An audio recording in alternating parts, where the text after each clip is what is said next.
ನಿಮ್ಗೆಲ್ಲರಿಗೂ ನಾನು ಧನ್ಯವಾದ ಹೇಳಬೇಕು. ಯಾಕಂದರೆ ನನ್ನ ನೆಲ್ಲಿಕಾಯಿ ಅಡಿಕೆ ರೀಲ್ ನಾನು ತುಂಬ ಸಪೋರ್ಟ್ ಮಾಡಿದ್ದೀರಾ. ಆಲ್ಮೋಸ್ಟ್ 500K ವ್ಯೂಸ್ ಆಗಿದೆ. Thank you so much. ನೀವು ನೋಡಿಲ್ಲ ಅಂತ ಹೇಳಿದ್ರೆ ಪ್ಲೀಸ್ ನನ್ನ ಇನ್ಸ್ಟಾ ಅಕೌಂಟ್ ಹೋಗಿ ಚೆಕ್ ಮಾಡಿ. ಸೊ ಇದೇ ಖುಷಿಲಿ ನಾನು ಇವತ್ತು ಗಸಗಸೆ ಪಾಯಸ ರೆಸಿಪಿ ಶೇರ್ ಮಾಡ್ತಾ ಇದ್ದೀನಿ. ಸೊ ನಾನು 2 ಟೇಬಲ್ ಸ್ಪೂನ್ ಗಸಗಸೆನ ನೆನೆಸಿಟ್ಕೊಂಡಿದ್ದೀನಿ, ಒಂದು 3-4 ಆಲ್ಮಂಡ್ ಜೊತೆಗೆ.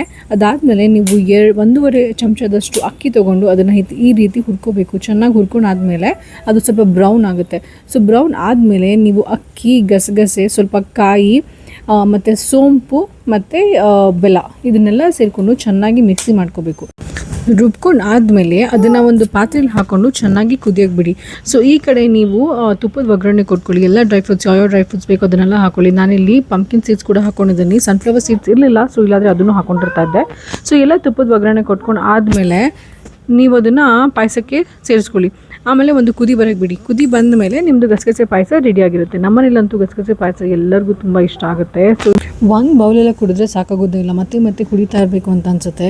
ಸೊ ಗಸಗಸೆಯಲ್ಲಿ ಹೈ ಫೈಬರ್ ಇದೆ, ಹೆಲ್ದಿ ಫ್ಯಾಟ್ಸ್ ಇದೆ, ಮಿನರಲ್ಸ್ ಆ್ಯಂಡ್ ಆ್ಯಂಟಿ ಆಕ್ಸಿಡೆಂಟ್ಸ್ ಇದೆ. ಇದು ನಿಮ್ಮದು ಬೋನ್ ಹೆಲ್ತ್ ಇಂಪ್ರೂವ್ ಮಾಡುತ್ತೆ, ಇಮ್ಯೂನ್ ಸ್ಟ್ರಾಂಗ್ ಮಾಡುತ್ತೆ, ಆಮೇಲೆ ಕ್ವಾಲಿಟಿ ಆಫ್ ಸ್ಲೀಪ್ ಬೆಟರ್ ಆಗುತ್ತೆ.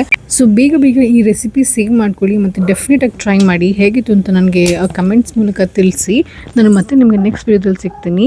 ಹೀಗೆ ಸಪೋರ್ಟ್ ಮಾಡ್ತಾ ಇರಿ. Thank you so much.